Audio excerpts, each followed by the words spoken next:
Several different seaplane companies use Lake Union to bring passengers into Seattle's business and the tech core. But there is controversy brewing over a string of buoys near the southern shore of Lake Union. The buoys are meant to alert everyone of incoming or outgoing aircraft. Some worry the message they send unfairly pushes out others on the water. Fox 13's Steve Kiggins is live in Seattle with more. Steve.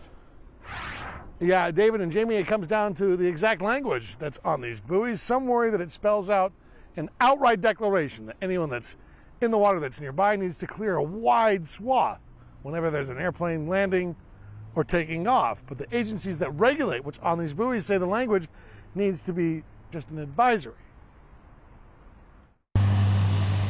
Seaplanes have played a significant role in Seattle's history, and the city's growth will likely propel the industry to continue to grow.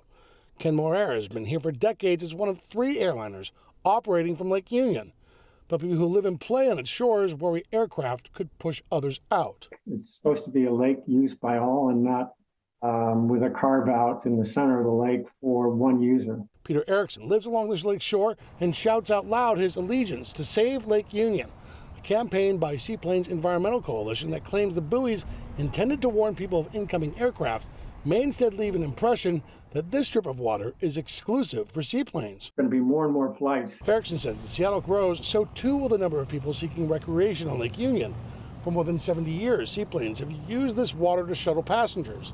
It sits a mile from some of Seattle's largest tech companies.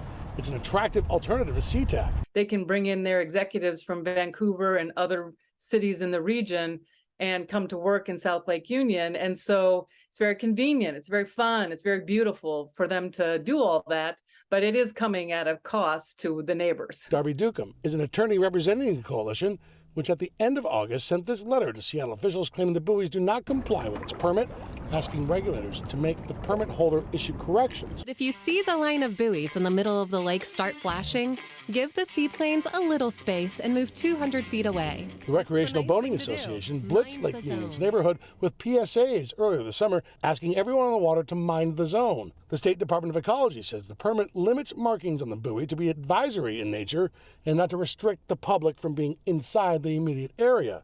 The coalition complains the markings shown here instruct people on the lake to move 200 feet west or east when aircraft are incoming or outgoing, essentially in conflict with the permit. Kenmore Air is responsible for installing and maintaining the buoys. The company's COO told Fox 13 News it disagrees with the coalition, describing the wording on the buoys as a difference in interpretation. Erickson worries the language should be clear. Everyone has a right to access the lake. If we don't do something, there will be a problem. And let's get ahead of it and not react. So the buoys, the thing is, they're seasonal. Summer's almost over. That means in the next few days, these buoys are going to be removed from Lake Union, put into storage. So we're not going to be able to see exactly if any changes are made until next season, beginning next summer, to see if the wording changes at all. We're live on South Lake Union. Steve Kiggins, Fox 13 News.